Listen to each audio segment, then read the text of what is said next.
اور چھوٹے چھوٹے انعام تھے اس زمانے میں، بڑا انعام موٹر سائیکل تھا، بعد میں گاڑی بھی شامل ہو گئی، لیکن یہاں نیلام گھر والے، پتہ نہیں طارق عزیز خود بھی شامل تھے، ڈنڈی مار جاتے تھے جب کوئی ذہین آدمی سوالات کے جواب دیتا، گاڑی کے قریب پہنچتا تو کوئی نہ کوئی ایسا سوال پوچھتے جس کا جواب اس کے پاس نہ ہوتا، یوں گاڑی بچ جاتی تھی، لیکن بہت سی گاڑیاں بہت سے لوگ لے بھی گئے۔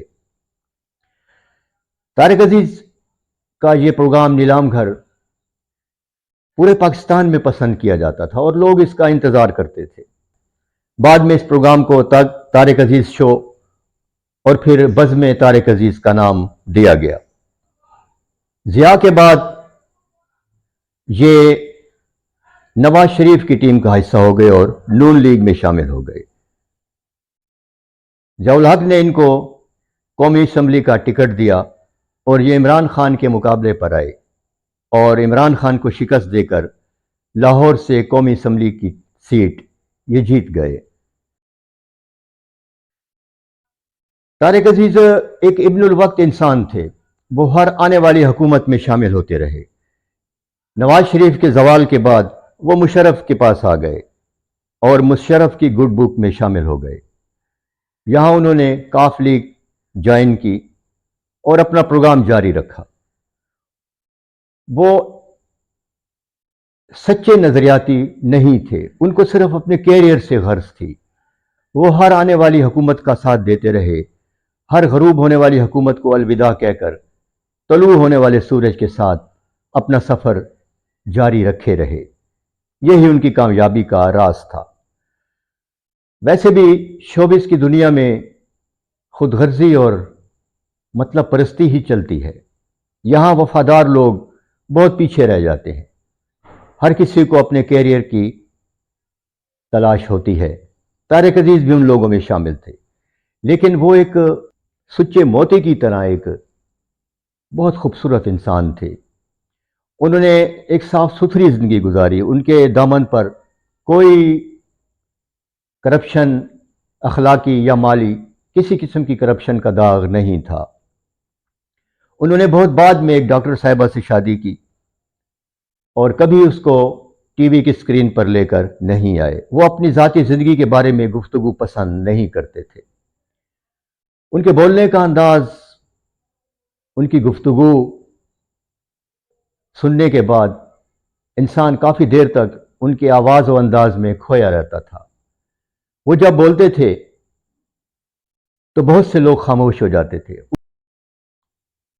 فلم انڈسٹری، ٹیلی ویژن وغیرہ کے میدان میں رہنے کے باوجود طارق عزیز نے کبھی اپنے اسلامی تشخص کا دامن ہاتھ سے نہیں چھوڑا۔ طارق عزیز شو میں بھی وہ اسلامی شعار کی باتیں کرتے تھے اور حوالہ بھی ان کا جب کوئی ہوتا تھا تو قرآن مجید سے ہی دیتے تھے۔ وہ ایک سچے مسلمان تھے۔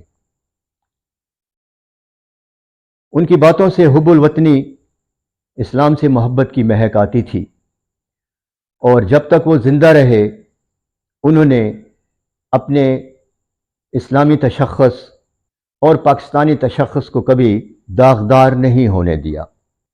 ان کے دامن پر صرف ایک داغ ہے، جب نواز شریف کے دور میں سپریم کورٹ پر حملہ ہوا تو یہ اپنے جتھے کی قیادت کر رہے تھے۔ یہ چھوٹا سا داغ ان کے دامن پر ضرور ہے۔ اس کے علاوہ ان کا سارا کیریئر ہر قسم کی آلودگی سے صاف ہی رہا۔ طارق عزیز جیسے لوگ بہت کم پیدا ہوتے ہیں۔ وہ اپنی دنیا میں مست رہنے والے انسان تھے۔ جب ان سے کوئی بات کرتا تھا تو صاف لگتا تھا کہ وہ محض خانہ پوری کے لیے اور اس کا دل رکھنے کے لیے سن رہے ہیں۔ بات کرنے والے کی بات کے دوران ہی ان کے چہرے سے جھلک رہا ہوتا تھا کہ یہ بات ختم ہونے کا انتظار کر رہے ہیں اور ان کے ذہن میں جو بات مچل رہی ہے وہ اس کو باہر نکالنا چاہتے ہیں، کیونکہ وہ جانتے تھے کہ میری بات اس کی بات سے زیادہ قیمتی ہوگی، اور یہ کوئی اتنا جھوٹ بھی نہیں تھا۔ طارق عزیز 2020 میں بیمار ہو گئے اور ان کو ہاسپٹل میں داخل کرایا، لیکن وہ جاں بر نہ ہو سکے اور 1936 میں پیدا ہونے والے طارق عزیز 2020 میں انتقال کر گئے۔ ان کی کوئی اولاد نہیں تھی۔ انہوں نے اپنی ساری جائیداد حکومت پاکستان کے نام وقف کر دی، لیکن میں سوچتا ہوں کہ کیا ہی بہتر ہوتا کہ وہ اپنے ہاتھوں سے اپنی جائیداد بیچ کر اپنے بینک میں رکھا ہوا پیسہ لوگوں میں تقسیم کر جاتے تو لوگوں کی دعا حاصل کر لیتے۔ حکومت کے پاس جانے والا پیسہ تو نہ جانے کہاں جاتا ہے۔ بہرحال طارق عزیز کے بارے میں جو مجھے معلوم تھا وہ میں نے آپ کے گوش گزار کر دیا۔ آپ کو یہ پروگرام کیسا لگا اس کا فیڈ بیک ضرور دیجیے۔ اور ایک اور گلہ ہے مجھے آپ سے، آپ لوگ میرا پروگرام پورا نہیں دیکھتے، اسکپ کر دیتے ہیں۔ پروگرام پورا دیکھا کریں اور اپنی رائے ضرور دیں۔ محض تعریف یا تنقید سے مزہ نہیں آتا۔ پروگرام میں کیا چیز بری لگی، کیا چیز ہونی چاہیے، اس کا ذکر ضرور کیا کریں اور لائکس بھی کیا کریں۔ ویڈیو دیکھنے کا شکریہ۔